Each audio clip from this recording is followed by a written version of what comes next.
always hesitant to say that he looks defeated or he looks worried or he looks nervous. But this time was different, Jesse. I think once that jury note came down, once he saw that actual note about, because he got the clues before we got the clues as far as they reached a verdict on count 2, 3, 4, and 5.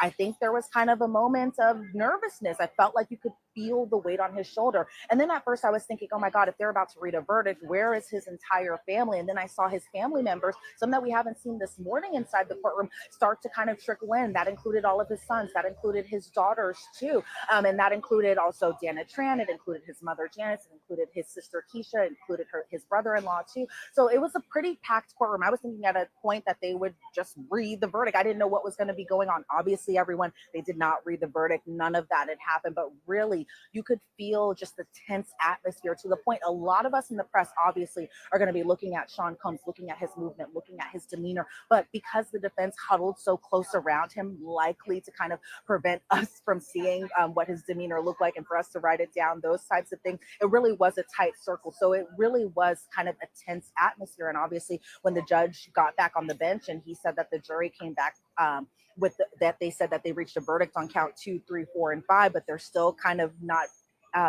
been able to reach a verdict as to count 1. I think a lot of us were just like, oh my God, it's happening. It's happening. Obviously, the verdict wasn't read. They're going to come back tomorrow, continue deliberating. But you could feel the weight of the world, especially on the defendant, but also the Combs family. But I will say, Jesse, when they brought the jury in, because they brought them in twice, one to kind of read them, I guess, that modified Allen charge about continuing to deliberate, and then the second time to release them by the end of the day. I will say I did kind of note that they weren't looking in the defendant's direction. I think a lot of them were making their way all the way to their seat, didn't know what the next process would be, because again, they're jurors. They don't know what's going to be happening. They didn't know if they were going to be told to continue deliberating tonight, if they could have the option to come back tomorrow. Obviously, the judge gave them the option to come back tomorrow, but even when they were exiting the courtroom, from what I could see, I couldn't see them necessarily looking at the defendant. But if it was vice versa, I did see the defendant looking at the jurors. So, maybe some people kind of did like a little peripheral eye glance look or anything like that. From what I could see, they didn't look in his direction. So we'll see what tomorrow brings as far as what their possible decision might end up being in the outcome. Let me ask you this. These modified Allen charge that the judge gave to the jury, what exactly did he tell them? Did he say, go back deliberating? It's different, and it's modified because I think they were trying to stay consistent with what the actual jury instructions were. What exactly did Judge Arun Subramanian tell them? Well, he told them to keep on deliberating. He said that each and every single one of you must decide the case for himself or for herself, and that no juror should pretty much like waver on their opinions in terms of if they feel some type of way, that they should feel that type of way. And it's okay for them to feel that type of way. But in terms of just even what's going to be happening next is the jury will come back, everyone, and they'll deliberate a little bit.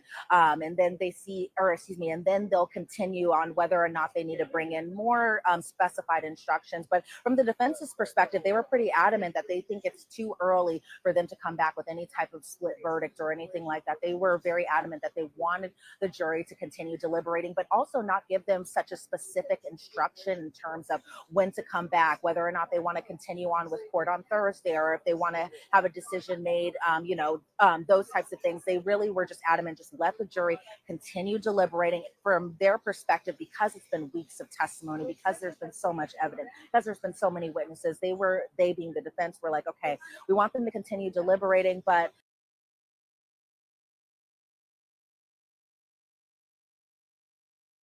we're very, very close, especially since they reached a decision on 2, 3, 4, and 5. We got a commenter, Smarty Pants. We're getting a full verdict by 12 p.m. tomorrow. If not sooner, it's obvious. What a question from Smarty Pants. I mean, I can't make this up. We got another user who was like, the account was confused and had a question about this. I'm just reading the accounts and the questions. It's amazing. Okay. This is an important question because Elizabeth, I don't know if you saw my analysis. I basically think that the jury has found him guilty on the transportation to engage in prostitution charges, sex trafficking of Cassie, probably not guilty of Jane. Mm-hmm. One of the reasons I think that they probably have found him guilty of Cassie sex trafficking were because of the questions that they asked today and how quickly from those questions they came back with a verdict, because this is from a NACE TM. Elizabeth, were the people sorry, wrong question. This is from Danny. Elizabeth, in regards to the jury's questions, does the questions favor the defense or the prosecution? So I believe they favored the prosecution, but what do you think?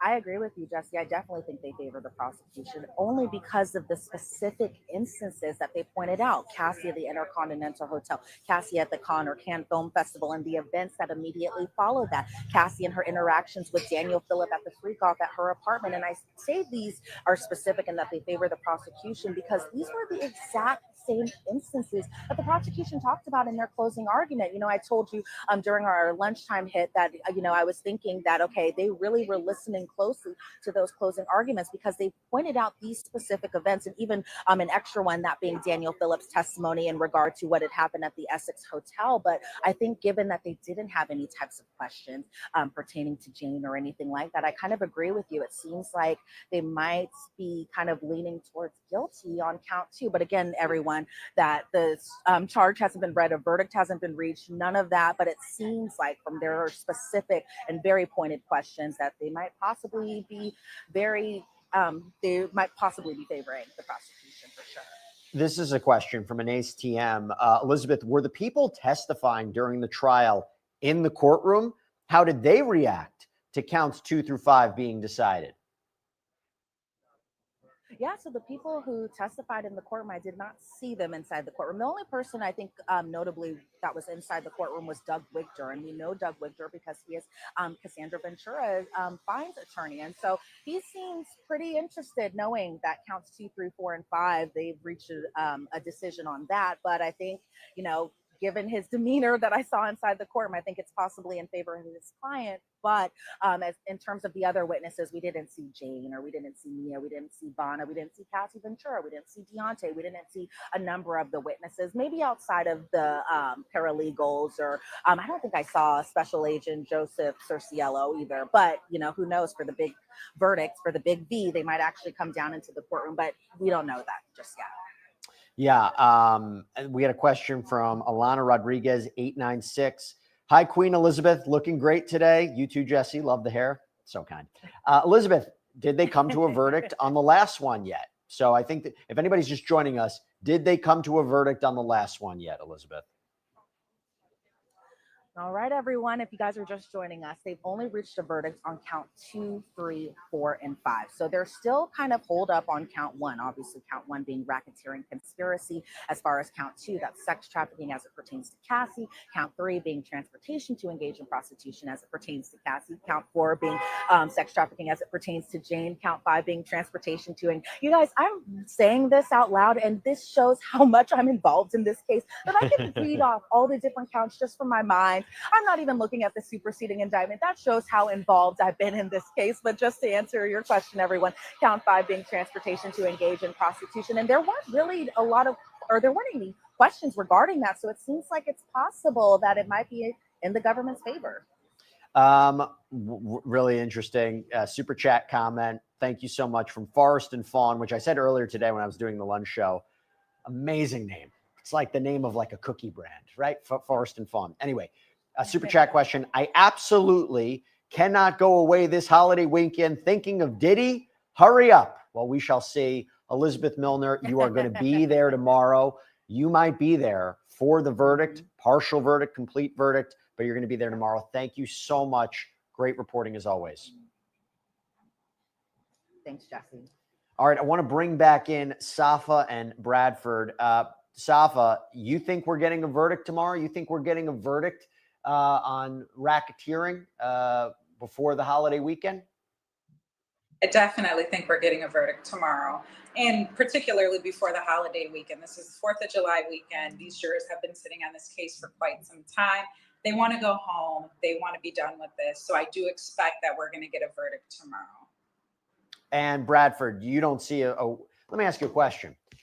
We got a question about this Allen charge. In your experience, do they give multiple Allen charges or modified Allen charges? If they come back and say, hey, listen, we still can't come to a decision, does the judge say, hey, go back one more time? Or is that overly suggestive? Do you think that after being told to go back to deliberate, they are going to still be at an impasse? Or do you think they'll eventually come to a verdict? I think they're still going to be in an impasse just because it feels like there are more than one juror on that charge that is saying either guilty or not guilty. So, like I said, it often, if there's one holdout, usually they get beat up enough. I mean, I just had a trial in San Francisco, a murder case in San Francisco, where there was one holdout. And the guy was great. I mean, he held out for like 6 days, very strong guy, 7 days. He would come out, he's crying, he's upset. Everyone was upset. They came back in dozens of times. The foreman came back in and said, this one guy, he's a conspiracy theorist. We can't agree with this guy. And he held out for the 7 days. And right before they came with the verdict, the foreman came back in and said, remember when I said he was a conspiracy theorist? We couldn't agree with him. He's a good guy. We like him now. And then they came back with a guilty verdict on second degree instead of first degree, which is okay. It's never okay to get a guilty verdict, but it was okay in that case. And, that's what happens when you have one holdout. You got people just beating on you every day saying, you're not making any sense. You're not making any sense. You got the 4th of July around the corner. People are saying, I got to pick up my kid. I got to do this. And they're blaming you. And what happens is you have to be such a strong personality. You have to be almost a Superman or Superwoman to withstand those slings and arrows of guilt or not guilt and hold your ground that a decision is not met. Now, when there's 2 or 3, you guys form like a little clan and you're like, you find comfort in each other. So my guess is there's at least 2 or 3 here that are saying either guilty or not guilty, and they're going to find comfort in each other. And my hope is that they stand strong, whatever their verdict is, they stand strong on that verdict. They've heard all the evidence. They've seen everything they need to see. And it's whether or not the others can beat them up enough to say, hey, listen, we all want to go home and let's just do this. But I don't think they come to a verdict on that charge. Okay, Safa, final question of the night. This is a super chat question from We Will Dance Again. Thank you so much. How much time can he get for the Mann Act guilty verdict? So transportation to engage in prostitution. How much time can he get for that alone?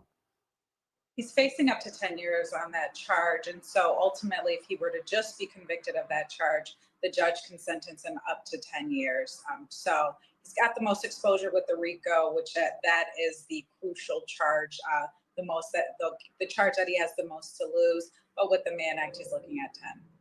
And what's a minimum that he might be looking at? If you know. So there's no minimum, but right now, so he's been in custody for quite some time. Not only that, but we have to look at the sentencing guidelines and where he would fall at with respect to those guidelines. Could the judge give him 5 years? Sure. Yeah. 8? Sure. Could the judge give him time served in theory? Yes. Will the judge do that? It's up to him.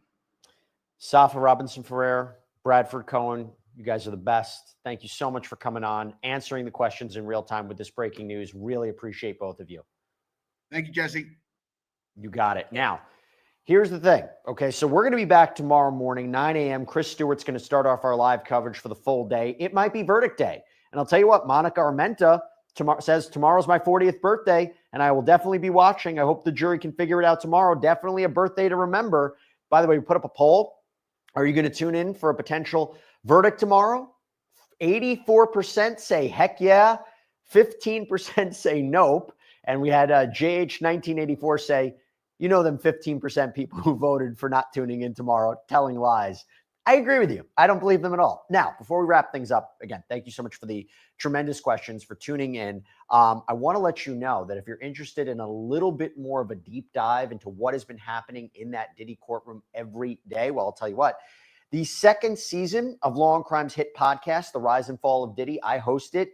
It is out. It is back. The 3rd episode dropped today. You can have you have all 3 episodes you can catch up on. They're all on Wondery Plus, Apple Podcasts, Spotify, wherever you get your podcasts. In fact, here is a little bit of a teaser for you. And I'll tell you what, before we sign off, I'm Jesse Weber. I'll see you tomorrow. Check out this.